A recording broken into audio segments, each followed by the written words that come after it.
The road to WrestleMania 40 is getting closer every day. At the time of recording, we've officially passed the halfway point between WrestleMania 39 in Los Angeles and WrestleMania 40 in Philadelphia. Most of the wrestling world will now start to predict what could headline both nights of the show. In this video, I'm going to throw my 2 cents in. For night 1, I'm pretty confident that the main event will be a women's match. If you remember, there was a real debate about which match would main event night 1 of WrestleMania 39. Charlotte Flair versus Rhea Ripley, or the Usos versus Sami Zayn and Kevin Owens. In the end, the decision was made to go with the tag match, as it had the better story. Charlotte and Rhea certainly went out there to prove a point, as they had a terrific match. But it must have left the women aggrieved, as the winner of the Royal Rumble was being pushed out of the main event slot. There's a chance that the main event could be the Battle of the Usos, Jay versus Jimmy, but I don't think the story will be quite strong enough for that, and I highly doubt they'll deny the women for the 2nd year in a row. Jay and Jimmy instead will probably go in the middle of night 1, much like the Battle of the Mysterios between Rey and Dominic.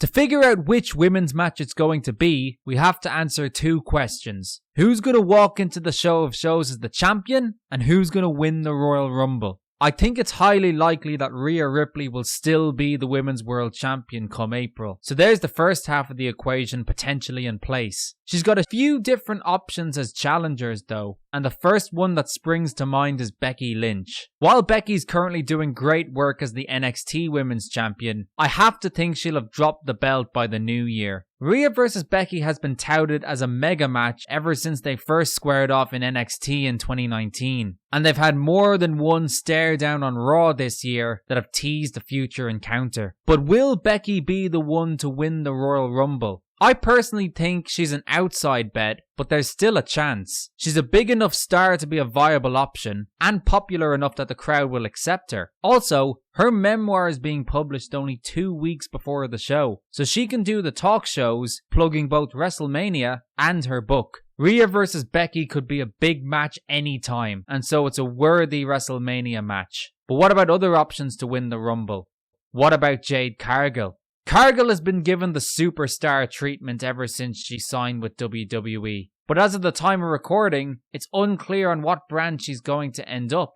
If it was my decision, I'd send her to NXT, which would rule her out of WrestleMania. I personally think that she still has a bit of room to grow in the ring, and so putting her in the Performance Center for a while is the right move. In terms of superstardom, she's already a home run, but if her in-ring talents can be nurtured by the likes of Shawn Michaels, she can be turned into a Grand Slam home run, and WWE could reap so much extra reward for their patience. There is still the potential though that WWE will unleash her on the main roster right away, and what bigger statement could there be than winning the Rumble? So the question becomes, will it be Ripley versus Cargill? Jade is already a physical match for Rhea, so it would be a spectacle to see. And while I don't think it's the right option for Jade to be put on that big stage so soon, WWE might want to strike when they think the iron is hot and rocket Jade to the top immediately. There is another championship that Jade could potentially challenge for, which brings us to the WWE Women's title. I don't think Io Sky will still be the Women's Champion heading into WrestleMania. And this is coming from someone who loves Damage Control. So much so that he made a video about how much he loves Damage Control.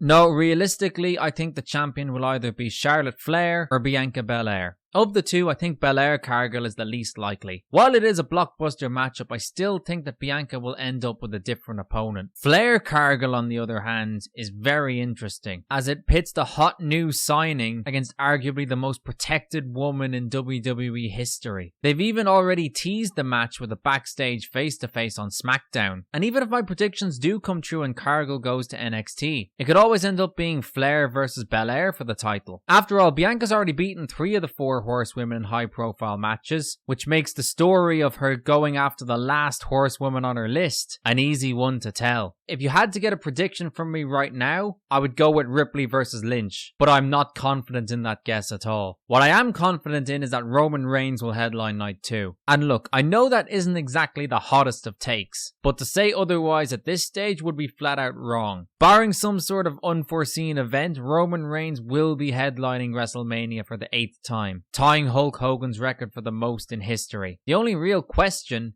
is who his dance partner will be. And realistically, there's only 2 options, but I've managed to stretch it out to 4. Up until a little while ago, Reigns vs Punk was on my list of potential main events. Not too long ago, there was a lot of talk in the wrestling media sphere of Punk potentially making a sensational WWE return. And you know that if he were to come back, he'd want a WrestleMania main event as part of the deal, which he never got in his first run. But now it appears the Punk return is off the table for now. You obviously can't rule it out, as anything can happen in wrestling, but I'd be astonished if this was the main event. Another outside bet is LA Knight. Now by the time you see this, there's a chance this match will have already been announced or potentially even already happened. But at the time of recording, the rumoured match for Crown Jewel hasn't been made official yet. So if WWE really want to throw a curveball, they could reward Knight for his spiking popularity by giving him the biggest match of the year. But in the end, it all comes down to two names: The Rock and Cody Rhodes. I'll be honest with you, the more time goes by, the less a Reigns-Rock match appeals to me. We're all pretty confident that Rock is not going to be the one to end this massive Roman title reign, so this match would probably be robbed of any real drama. In fact, if this does end up being the match, I think the best booking decision would be for Roman to just wipe him out in 2 minutes. Now, while that might seem like an incredible anticlimax, not just for the main event of WrestleMania, but also the years-long build for a Roman-Rock match, can you really think of anything that would put Roman over more as the true head of the table? But lastly, and logically, you've got Roman Reigns versus Cody Rhodes 2. I still believe that Roman Reigns should have lost to Cody Rhodes at WrestleMania 39. And I'm pretty sure I'm not the only one who thinks that. In fact, if Cody had won the title in Los Angeles, you could have done this rematch again this year,